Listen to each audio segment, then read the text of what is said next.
Tory MP Daniel Kaczynski has criticised party colleague Tobias Ellwood after the Defence Select Committee chairman said he was unhappy at proposals to cut the UK's foreign aid budget.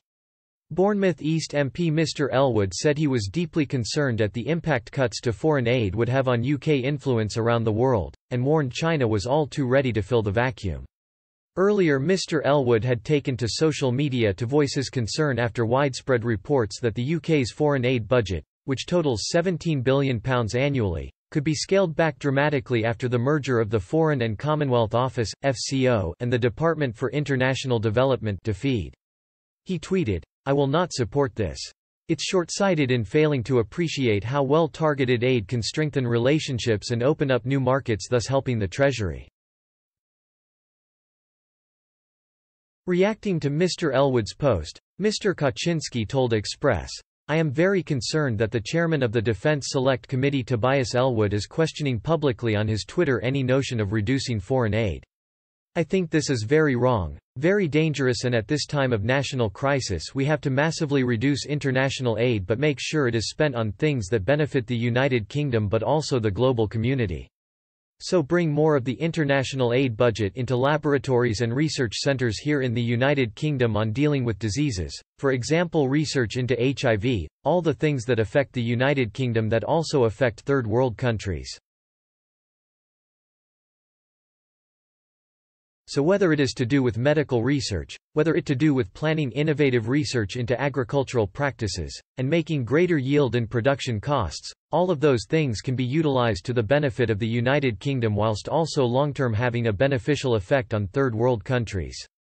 Mr Kaczynski added, "There must be tens of thousands of areas whereby this £17 billion a year which is currently spent overseas can be better utilised here in the United Kingdom, creating local jobs and giving the economy an important boost at this very difficult time. Creating employment and helping research chemical and agricultural institutions, which will have long-term benefits for the third world." Mr Kaczynski added, "I think there is going to be a big battle ahead of us to balance our budget now, but as a nation that is £2 trillion in debt and with big interest payments of £50 billion a year, we need a radical rethink as to whether we can continue in the short to medium term to send £17 to £18 billion a year in British taxpayers' money overseas. I would be very grateful if you would ask Express readers to join me in a campaign of lobbying their members of parliament about the absolute essential need now to completely re-evaluate this agenda of spending £17 billion a year overseas." Cameron and Clegg at the time 10 years ago decided to instigate 0.7% of GDP to international aid without any comprehension of how this was going to be paid for at a time of fundamental national domestic crisis.